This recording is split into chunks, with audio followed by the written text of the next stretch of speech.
Please put your hands together and welcome on stage your MCs for tonight, Winston and Chris.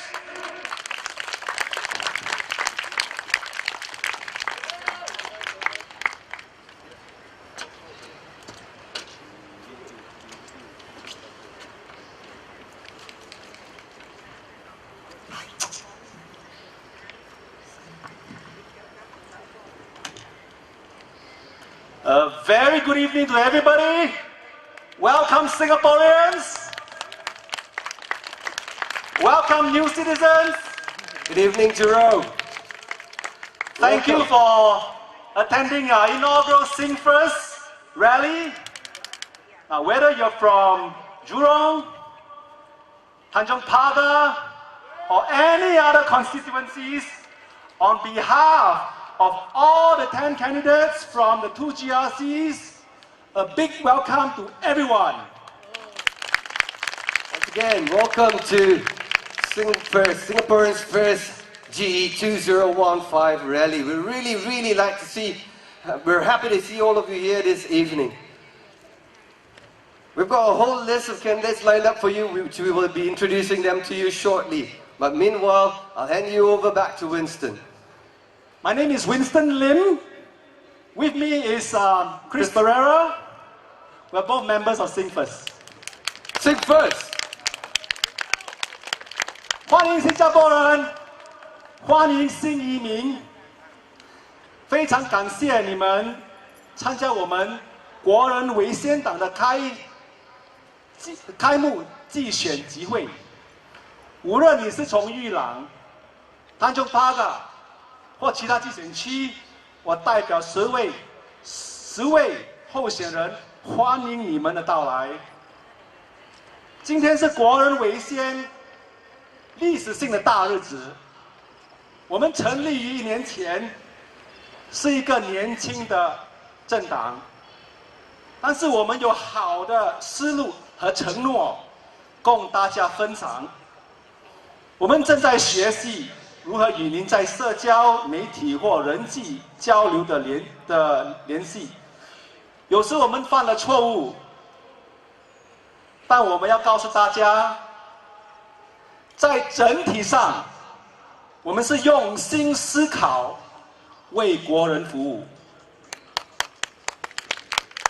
Is there any Malays in the crowd? Anyone here who speaks Malay? Yeah? Selamat datang, warga Singapura semua. Terima kasih kerana mengambil masa untuk mendengar rapat umum pertama kami. Tidak kira jika anda penduduk kawasan undi perwakilan kumpulan Jurong atau Tanjong Pagar atau dan kawasan lain. Kami hargai sokongan anda untuk berada bersama kami malam ini. Terima kasih. Now back to English. We are trying to make things different from other rallies. We'll be using a mix of English, Mandarin, Hokkien, Teochew Nang, even Cantonese, because we are multilingual. And I'll just start off with my English again. Now today is an historic day for SingFirst. It's our first rally since we established 1 year ago. We know we're a young party, but we have good ideas and high energy to share with you. We are taking baby steps in learning how to connect with you both in person and online. And if we have made some writing errors, for example, the ones that were highlighted, wavy lines and spelling mistakes, we seek your understanding, especially from our Tamil-speaking community. We tried very hard to engage with this special group of Singaporeans. However, due to time and manpower constraints, we had to make very quick decisions. Occasionally we missed, but we want to tell you that SingFirst has never missed the big picture of thinking with our hearts for all citizens. Now, let's welcome the 10 candidates from both Jurong and Tanjong Pagar GRCs. Put your hands together. Put your hands together. And welcome all 10 of them.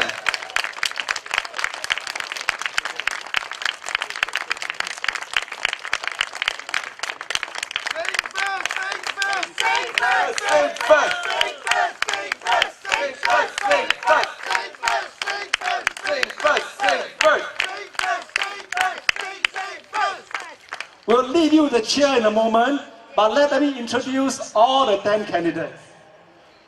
The home team from Jurong GRC, Mr. David Fu, Mr. Wong Sun Hong, Mr. Wong Chi Wai, Mr. Sudesh Singh, and Mr. Tan Peng An. All of them from be contesting for the Jurong GRC. And with us this evening, we have, for the Tanjung Pagar GRC, we have Mr. Fahmi Rais, Mr. Shirak Desai, Dr. Ang Yong Guan, Mr. Melvin Chu, and everyone knows Mr. Tan Ji Say. And for the very first time in Singapore's election rally, we have somebody from the Singapore Deaf Association to sign language for us. Her name is Hannah. And Hannah will alternate together with another woman from the same association. Her name is Lucy.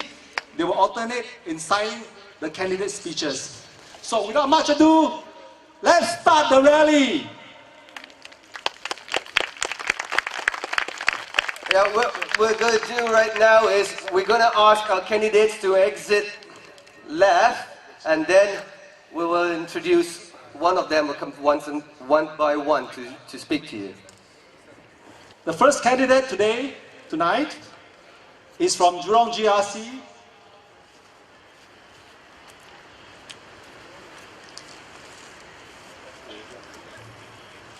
Before we introduce the Jurong GRC candidate, I just want to say again, for those of you who are still walking in, if you've just joined us this evening, we'd like to welcome you here to Singaporeans' first GE2015 rally, our first ever.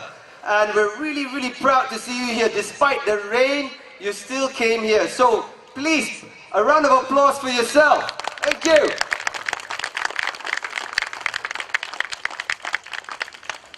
Đại家，因為頭水要落好啊，但是落好咧，咱心情也較寒噃，心情涼涼嗬。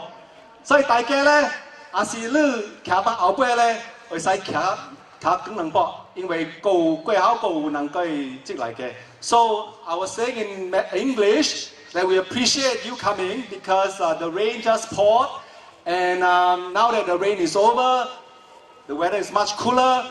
And we appreciate that the audience who are at the back could move forward so that as more people stream in, they will join in the crowd soon. And for those of you who's got friends who are hearing impaired, we've provided a speaker who will be able to provide you sign language for the hearing impaired. So please feel free to follow the speeches through her. Thank you. Okay, without much ado, let's welcome Mr. Wong Sun Hong from Jurong GRC. Put our hands together.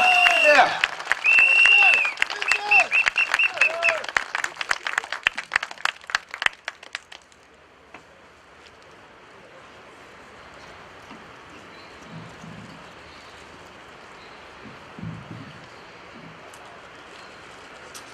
Good evening, everyone. Especially those who have just arrived, why don't you come more forward towards the stage area, please.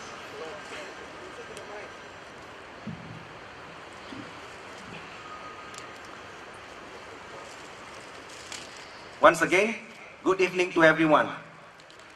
My dear fellow voters of Jurong GRC, today is a very significant day for all voters in Jurong GRC, and not only for the voters but also for our party, Singaporean First Party. It is our maiden journey to the West. I hope everyone over here will join us tonight in this journey. So I hope everyone can come forward to the stage area. Please, come forward.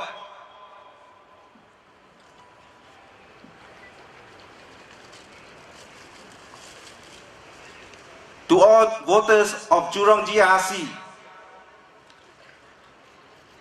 I am here. I have come, and I'm here to stay. And this is my oath to you. For this journey, we hope that everyone can join us in this journey for a better tomorrow. For the past 12 years, I was greatly saddened at the social and political development in Singapore. For instance, I see rising cost of living, escalating housing prices, healthcare inadequacy, high influx of foreign workers, and many more. I can just go on and on and on. And this list can be seen not only in the media, even social media can be seen. Nothing seems to be working right now. The most scary part that shocked me the most was our leaders do not have 2020 foresight. Were you all shocked? I was, for sure. I nearly almost fell down my chair. Could you imagine that? Even policies or ideas rolled out by the government seems to be flip-flopping every day. They are definitely better than any master tumbler rolling down the hill.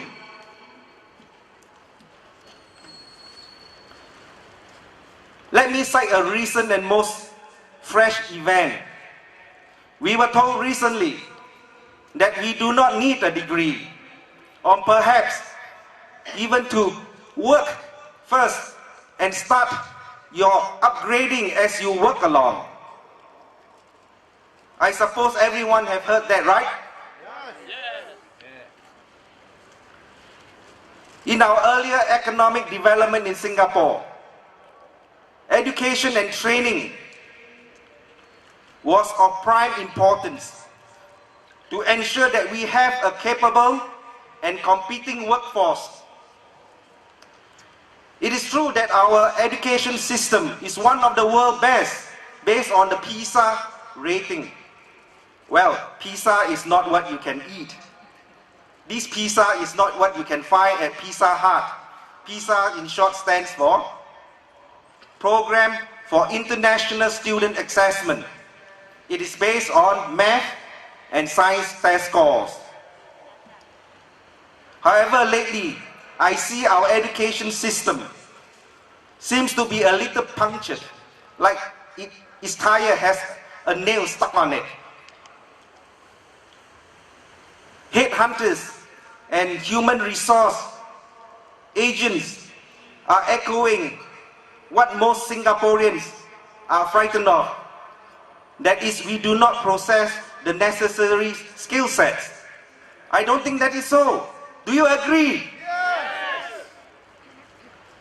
In other words, it's as good as saying Singaporean are bodoh. No, right? No.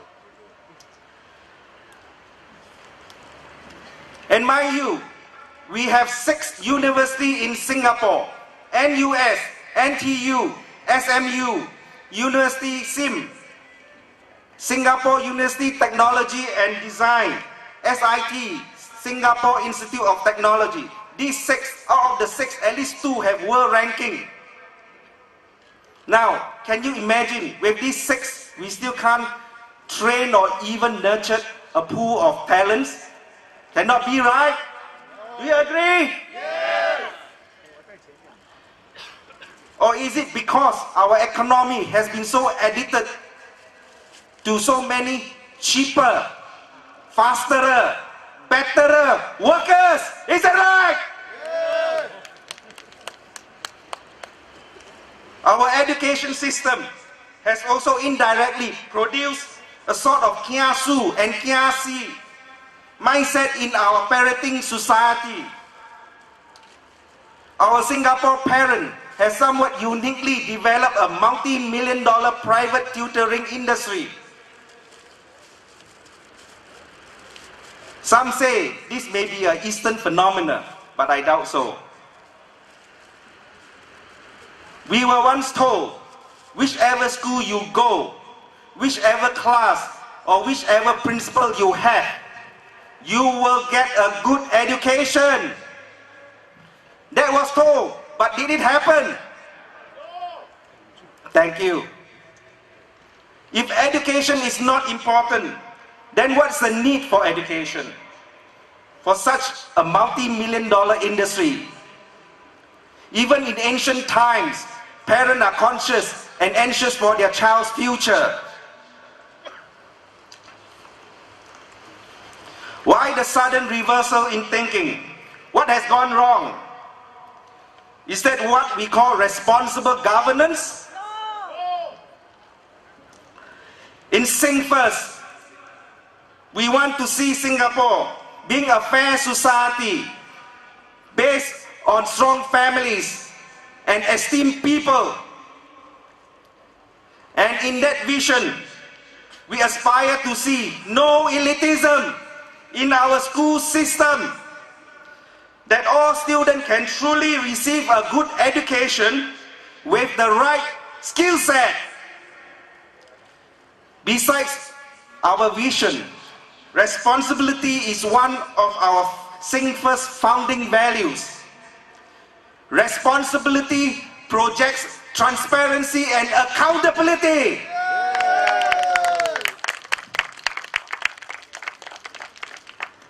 I started asking myself, where is that Singapore dream? Where is our Singapore spirit? And where is our Singapore identity? Sad to say, we Singaporeans must right now come to a realization. If there can be a China dream or an American dream, why not Singapore? We can have that dream too. Do you agree? Yes. Thank you. Voters of Jurong GRC, we heard you. We heard your voices. We are now here today to not only serve you, but to assist you. And not only that, I want to say this to you. We came, we saw, we have listened, and we have acted. We, the team of Jurong GRC, have pledged that we will be full-time MP when elected. Thank you. 谢谢大家。今天是国人为先党很重大的日期，希望大家伊朗选举区的选民，希望可以多多支持我们，跟我们同心协力，创造一个美好的明天。刚才我说的教育，在新加坡是太可悲了。我们有时候被人家讲，新加坡劳工没用，那是不可能的，对不对？对。谢谢你。所以我希望大家可以跟我们国人为先党一起来创造一个美好的新加坡梦，好不好？好。谢谢你们今晚来参加我们的宴会，谢谢。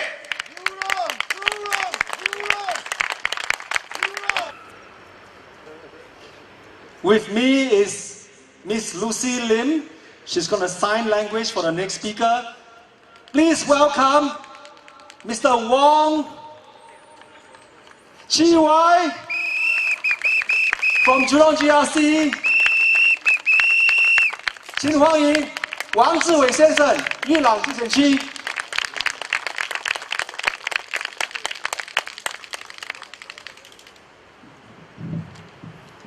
大家晚上好。后面的人听得到吗？听得到哦，谢谢你，谢谢你。各位裕朗集选区的选民们，你们好。我的名叫黄志伟，啊，也是裕朗集选区的候选人之一。为什么我会加入这个政治政坛？是因为我觉得新加坡的政治还有一些政策太乱了，你们同意吗？同意。谢谢。还有一个自己的概念，就是说，如果选民选了一个人进了国会，这个人该不该保护你们的利益？该不该？谢谢，谢谢。如果这个利益保护不了，是不是应该把它踢掉？谢谢，谢谢。我相信很多在场的人都是从业员，是吗？对。那么从业员就是每年都会有这个评估，对不对？每一年都有一个评估。那么学生呢，每一年就会有那个成绩单，对不对？对。那么我们就看交通部的成绩单，好不好？好。首先第一个问题，你们觉得地铁拥挤吗？拥挤啊！谢谢。为什么拥挤呢？人太多。人太多，为什么人太多？外国人太多，就是外国人的政策太过松懈，所以太多人进来。可是我们这个题目是留给我另外一个同事去说啊，因为这个基础设施还没有稳定，也没有去设化690万的人口，现在已经是瘫痪了，对吗？对不对？瘫痪了。所以如果他们要推到690万的人口，你说地铁会发生什么事？地铁崩借啊，崩借！谢谢这位先生。对，崩借啊。OK。那么我再就是重温一下，上一届的大选是几时？2011年5月，对不对？2011年5月到现在，不要说多，7月7号就好，好不好？4年来，多少次故障？有没有人去算？我昨晚算了，啊，从网上去算，97次 ，97， 97，OK， 就是说以平均来讲，差不多每个月，从那次大选到现在，每个月是有2次故障，你说合理吗 ？OK， 接下来我们看看车资，这4年来，车资增长有多少次？谁有答案 ？OK， 我们再重温一下，4年来3次 ，OK， 3次增长。第一次增长是2011年，1个百分点，1%。2014 3.28%，今年多少？2.8%。2.8还无所谓哦，更夸张的是，油价下调，他们还是坚持认为要增长到2.88%，你说合不合理？不合理。谢谢。那么大选宣布前，交通部长说，今年12月会下调1.9%，我觉得很奇怪，为什么没有就是通过交通理事会呢？对不对？上调就要跟交通理事会说，可是下调没有事呢，我也觉得很奇怪。丢炮。OK， 我认为如果人民行动党 OK， 有这个心的话，应该下调多一点，对吗？对。因为现在油价非常的低，那么也是应该把我们的钱包松动一下。他们减税啊，减税。OK， 如果我们来执政的话，我们会怎么做呢？我们会下调30%。OK， 30%就是等于每个家户50到100块，每个月哦，每个月50到100。那么我们的这一个津贴从哪里来？津贴是从我们的投资利润得来的，而不是动用到储备金。有分别哦，有分别哦。就是说，我在用我的利息，我的本钱还在银行，明白吗？可是你会问我，如果这样的话，我的储备金永远不会动，永远是在吃利息。错了，因为我们每年都会有 tax， 对吗？那么我们会就一直在增长，所以我们的储备金还是会增长，可是我们也会动用到这个投资利润，明白了没有？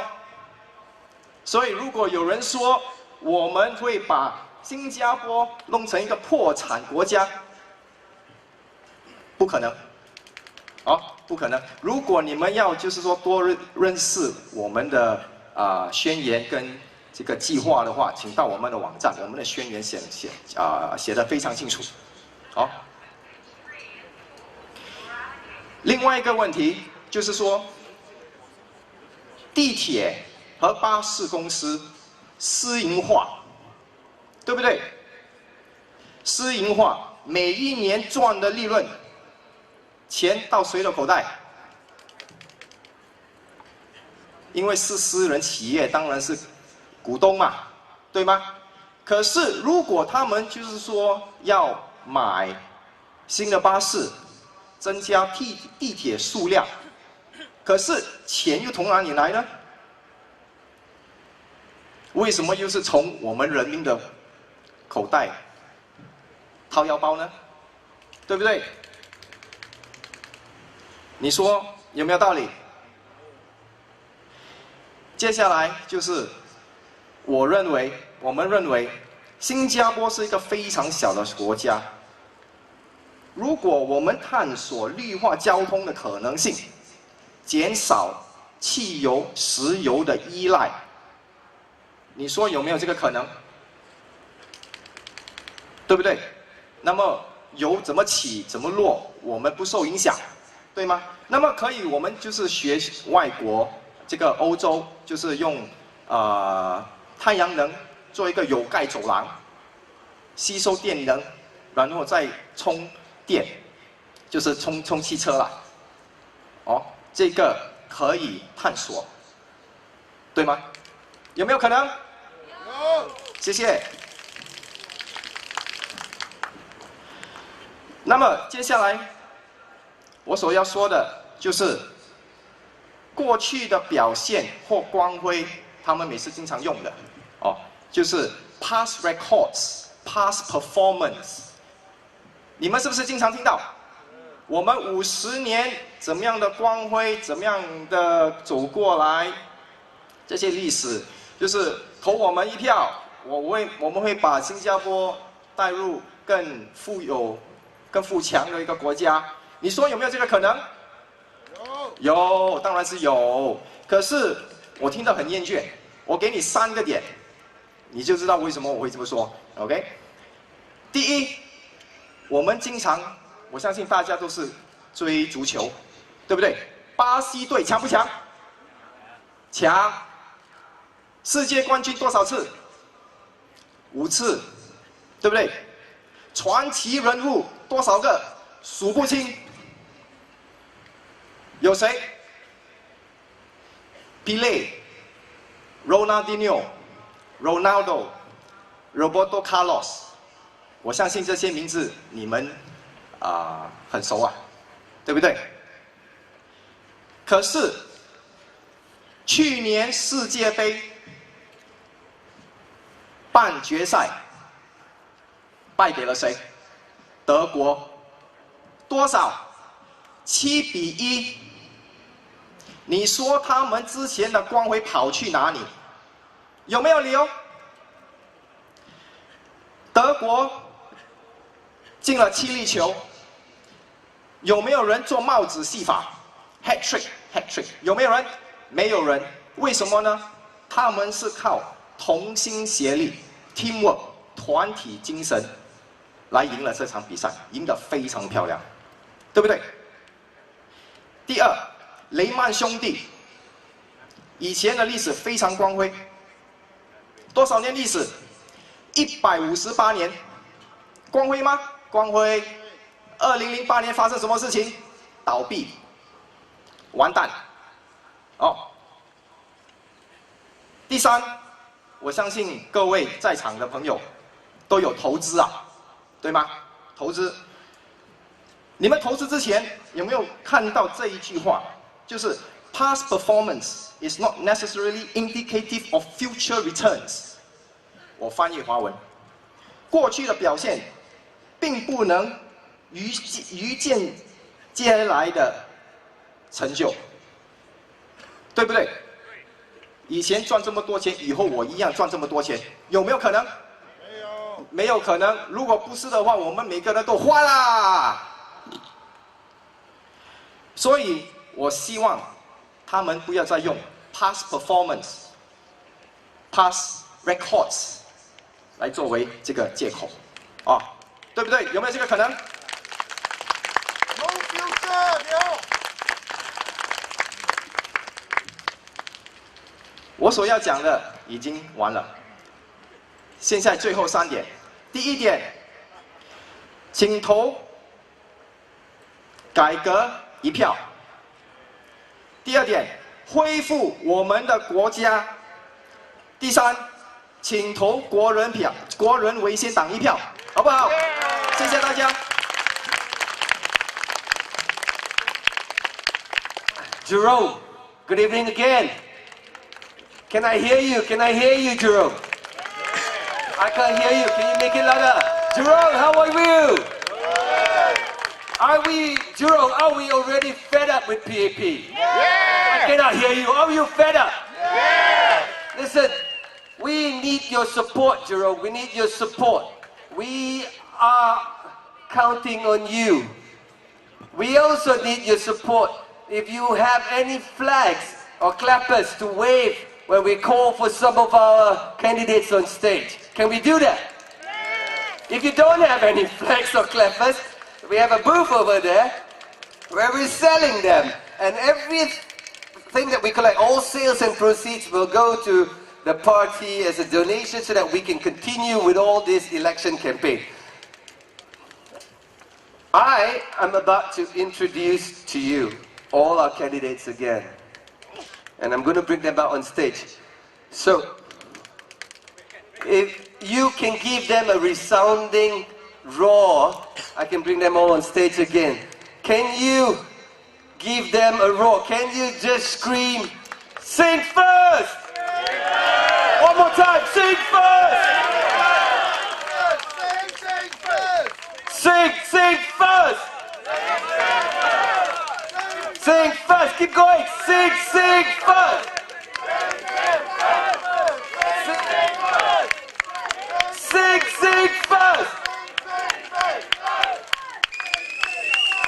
Alright, all 10 of them out here today.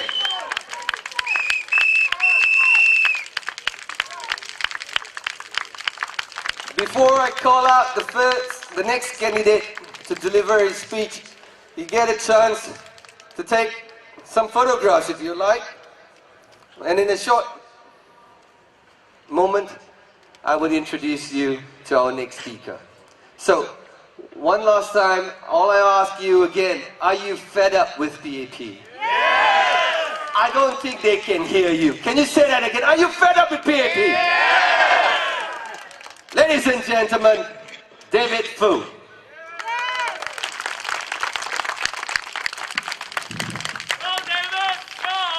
Thank you. Good evening, my fellow Singaporeans in Jurong.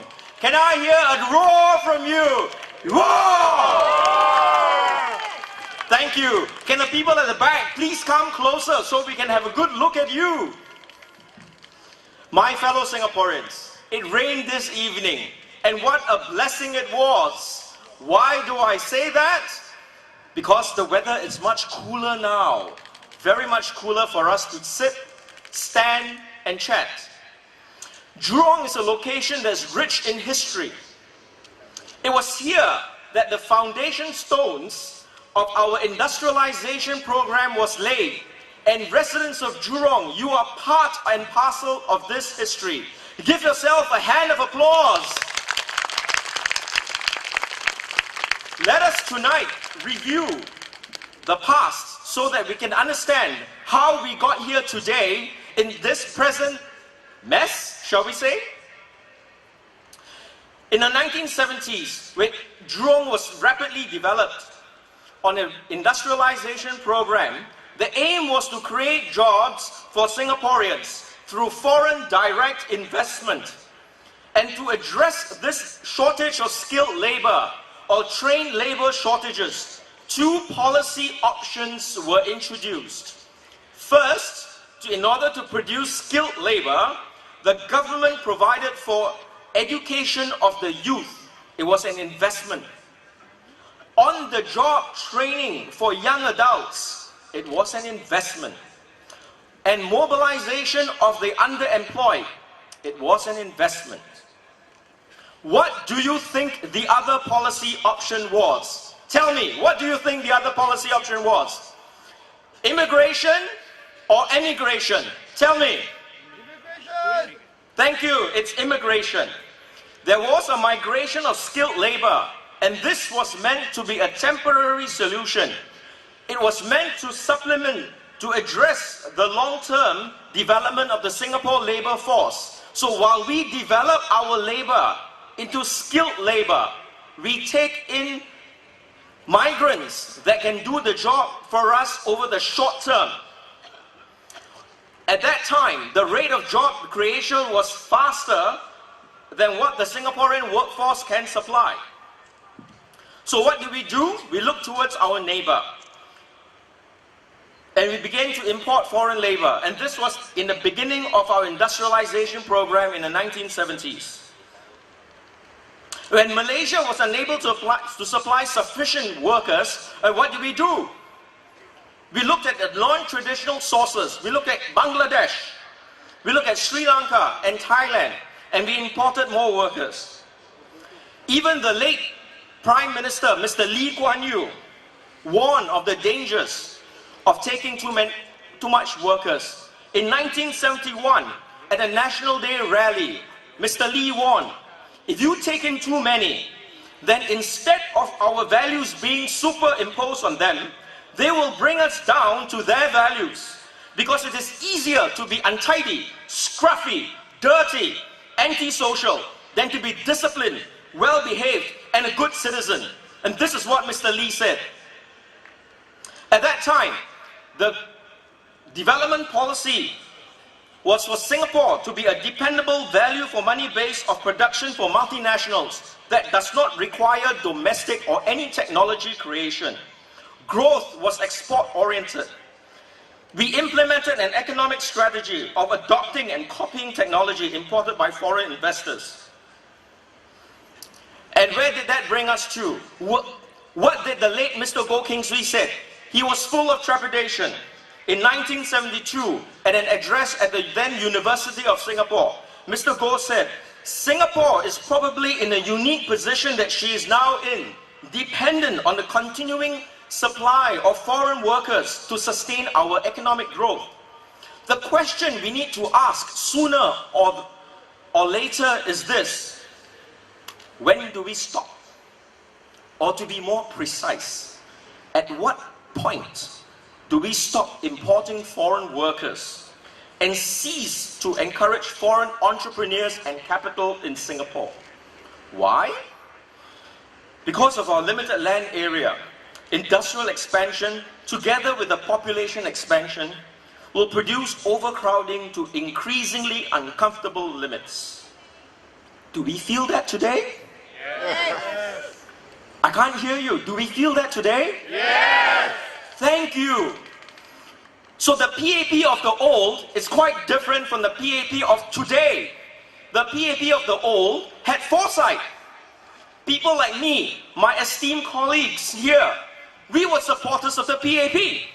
Now what happened? Again, a quotation from Dr. Goh Keng Swee.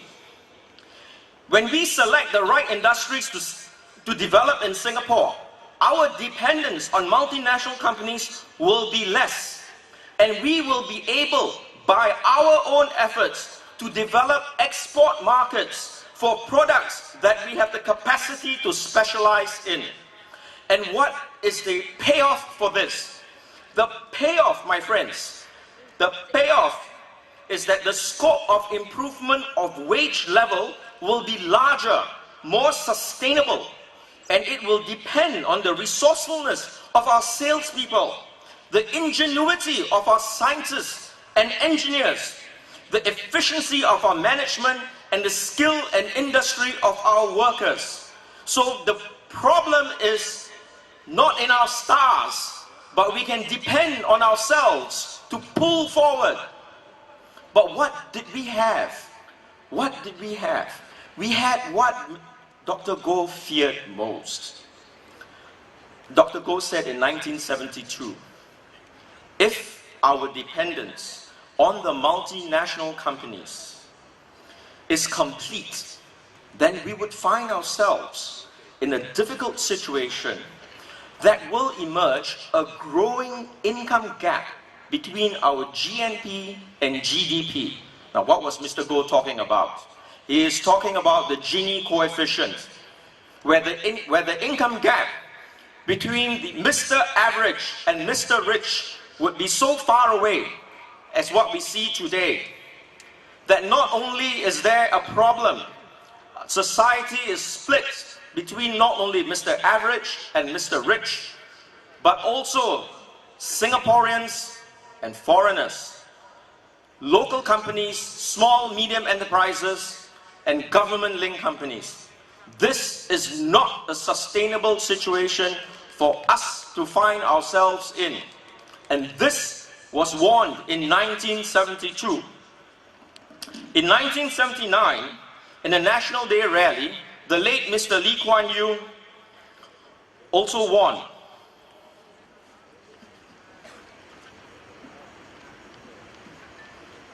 I have a responsibility to you. That's what Mr. Lee Kuan Yew said. In 10 years, can we digest so many foreigners? There will be a cultural, linguistic, and social problems. Very prescient, very forward-looking. Finally, we find ourselves in a situation like this today, in 1972, when we were a lot worse off, and now when we are a lot better as a developed nation. What was forewarned has come home. The PAP government has always defined its political legitimacy by its economic developments or achievements. And to deliver this growth, at that time, the PAP made a social compact with Singapore citizens. As what Mr. Lee Kuan Yew said, I vote for you, PAP, now you deliver. Has the government in the past 10 years delivered a better lifestyle for you? Yes or no? No. Since the last elections in 2011, what has happened? You find that Singapore degree holders are more likely to lose their jobs compared with any other labour segments. University graduates can no longer rely on finding a new job quickly. They find that the income growth of university graduates defied all expectations by underperforming that of non-degree holders. Now do you know why? Ministers come and say, why do you want to get a degree? Can you take and eat that? We have now a situation where the government has increased the number of jobs that demand a university degree. Do you think the position of Singapore university degree holders has improved?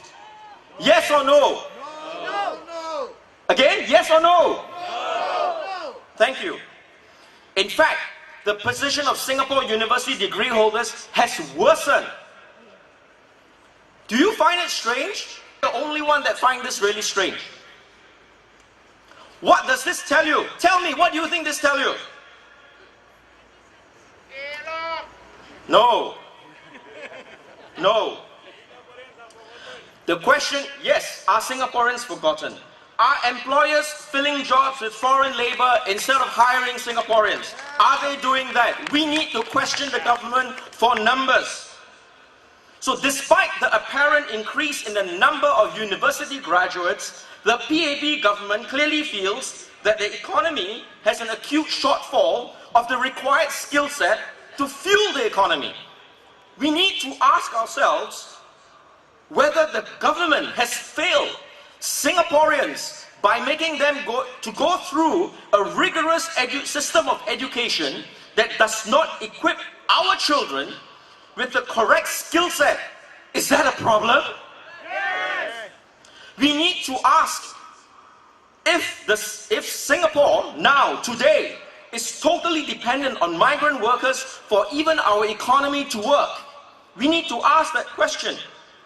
Has this dependence comes at the expense of Singaporeans? Yes. There is a paradox, right? There's a paradox of education. Now we have a paradox of population. If you read the population white paper, what are the assumptions? Well, there is a statement of facts, and within that statement of facts is embedded a series of assumptions. And what are the assumptions? The assumptions are that the Singaporean population is beginning to age and decline. Without a growing, reliable workforce, Singapore will not be able to achieve economic growth. And economic growth is crucial for creating more jobs and growing wages. In an aging population, this will mean that there will be less working Singaporeans supporting more dependent citizens. That was the preamble to the population white paper. We need to ask, what are these assumptions based on? How will these assumptions come about? And if these assumptions are true, why are the citizens angry? Think about it. Why are we so angry? This doesn't make sense at all. We must be mad. Perhaps instead we need to rephrase the question and ask the following question. Is the government instead too disconnected from Singaporeans to really know what we want in our lives? What do you think? Will we see another national conversation coming up after these elections? The fact that citizens today are living better, longer and healthier lives is something we must celebrate and trumpet. It shows that our system is effective and it works. And with an increasing number of old people remaining able-bodied and economically productive longer, this will suggest that an aging population does not have to lead to a smaller burdened workforce. Now this seems to contradict the government assumptions.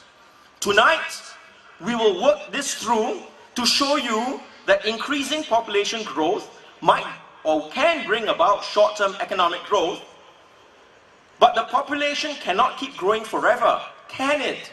Even the late Dr. Goh Keng Swee said, at what point will we become uncomfortable? How comfortable will we be? So when it comes to population growth, more is not always better. In fact, depending on population growth as a driver to economic growth is like a pyramid selling scheme to get rich at the expense of someone else. Why do we call it a pyramid selling scheme? Well, a pyramid selling scheme is an attempt to make more money for some by adding more and more people through population growth. And why do we say this? Let us examine the fundamentals. We think that the underlying strategy is to privatize the profits and socialize the costs incurred from increased population growth. The seduction is the more people is better. But let us examine this logic together. How do we add more people to increase the population? We can do it in two ways. One, we add more people through natural increase in birth rates. Two, what do? We import, we increase the number of immigrants. And where will this lead us to? We assume that this will lead to an increased demand for goods and services, for more material consumption, more borrowings, more on credit, and of course, more profits. For whom? The private companies. Remember, profits are privatized, costs are socialized. Like all get-rich-quick scheme, this seems good at the beginning, but in the long run, it is not sustainable. How will it end? Well, we are seeing how the end is coming. And the legislators today are afraid, very afraid.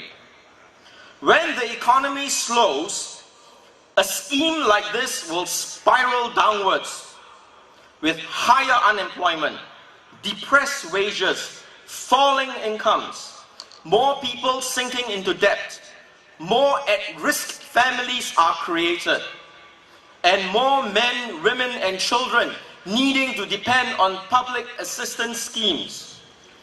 This type of a growth plan uses fear of population decline and aging. It goes like this: with a young and growing population, without a young and growing population, we are warned of becoming a nation facing financial ruin and loss of national pride and prestige. Remember, the deal the PAP made, according to the words of Mr. Lee Kuan Yew, is you vote me in PAP, I deliver, right? So this is an important nexus. An aging population will cause our CPF and healthcare system to become increasingly insolvent. We will cripple our economy, undermine the well-being of Singapore, and eventually render us defenseless, or to put our sovereignty and independence under threat. We are told low birth rates, especially now when the total fertility rate of Singaporeans is below replacement level, and this has been repeated time and time again like a national fetish. We are told that without higher fertility rates and increasing population growth, Singapore will face a bleak and uncertain future. So what's the government response to their own assumptions? The government response is a new mantra now. Have more children if you can afford it. 2 is not enough. Have 1 for mummy, have 1 for papa, and have a 3rd for Singapore. And if this is not enough, we will use immigration to increase the population growth to boost the company's bottom line. We are told continuously that without increased immigration, our economic security, long-term prosperity, and international competitiveness is under threat. Our future is now at risk. And any serious attempt to question or discuss this issue, the person asking the question is now labeled unpatriotic, intellectually inferior, or risks being labeled with other demeaning terms like xeno-something phobia. What are the social costs we pay with increased population? We will need to increase more land reclamation, cut down the whatever natural forests we have left, or live underground eventually, right? Did you agree to live underground? Were you consulted? What laws are being drafted in your name, in my name? 0. We need to ask hard questions of the government to understand the report card that we are being presented today. Has the growth of the last decade using foreign workers depressed Singapore wages? Question number 1. Due to the massive import of cheaper immigrants, has the Singaporean core in some industries of the workforce been replaced? Question number 2. Question number 3. What measures are we taking now to ensure that the Singaporean workforce share of GDP has not been eroded? We must now grow at a pace that will provide and must provide Singaporeans jobs, challenging or otherwise, at a reasonable wage levels. What are the immediate steps we need to take? One of the steps we need to take, we need to move towards population stabilization. This will make it easier for us to address the problems of frequent train breakdowns, hospital overcrowding, rapidly rising home prices and overcrowding. In the long term, this government has failed to address how to increase worker productivity, to invest sufficiently in innovation and technological advances to create a knowledge-based creative economy that our other Asian tiger economies have done. Look at your handheld electronic devices. It's either a Korean, Chinese or Taiwanese. While our other Asian tiger economies have created vibrant global companies, after 50 years, we have failed. We have the same time frame. We have relied on the easy path to economic growth. This government is now in a catch-22 situation. It is trapped between the society it has created and the society it wants and now desires. To end off, I will have to quote from the late Mr. Lee Kuan Yew's 2011 speech at HDB's 50th anniversary. We have grown in the last 5 years by just importing labor. Now the people feel uncomfortable. There are too many foreigners. And what is the PP response? The following year, in 2012, the late Mr. Lee Kuan Yew said at the 7th Russia-Singapore Business Forum, "We are short of workers today. We need more. Although they are coming in at a slower pace, they are coming in." This is why we need now, in order for us to move to transition to a knowledge-based economy, importing massive import of low-end foreign wage labours stifle our productivity, innovation and entrepreneurship that knowledge industries so desperately need. This is why now we need to reimagine and reinvent Singapore. We need to change, and change we will. Vote for change. Restore our nation. Vote Singaporeans first. Thank you. 朋友们，请你支持我们的候选人。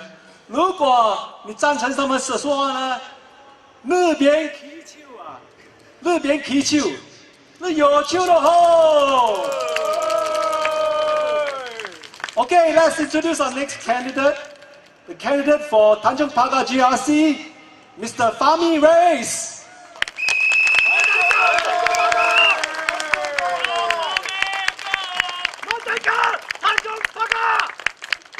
Okay, good evening, residents, friends, and supporters. I'm here to deliver my speech in Malay.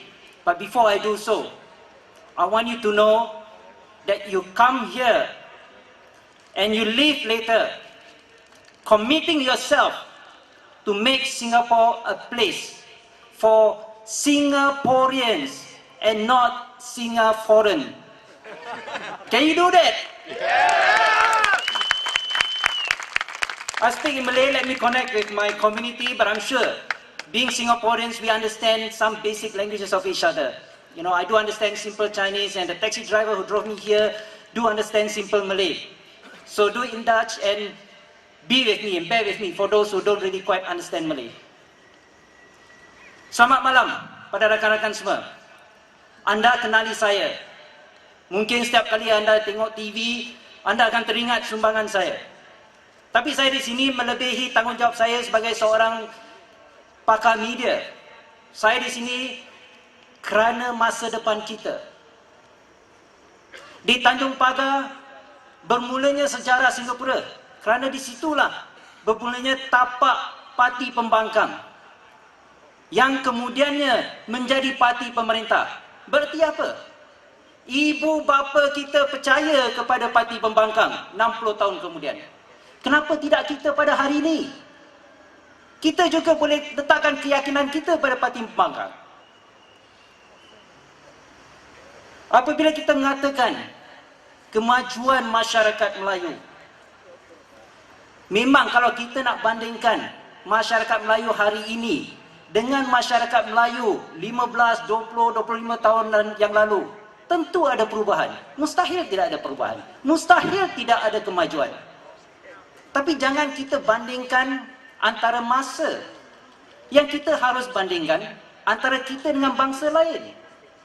Kalau kita asyik bandingkan kita dengan kemajuan 5 tahun dahulu, kita tak akan sedar sejauh mana kita sudah langkah maju. Hanya apabila kita buat perbandingan, baru kita tahu kita ni 3 langkah ke belakang atau kita ni 3 langkah ke depan. Betul tak? Kita nak elakkan diskriminasi. Banyak rakan-rakan saya yang mengatakan tentang diskriminasi. Saya rasa ketua diskriminasi di Singapura pemerintah kita juga. Yang swasta ni ikut. Kalau pemerintah betul-betul tidak mengadakan diskriminasi, swasta pun tak berani. Jadi kita harus betulkan daripada akarnya.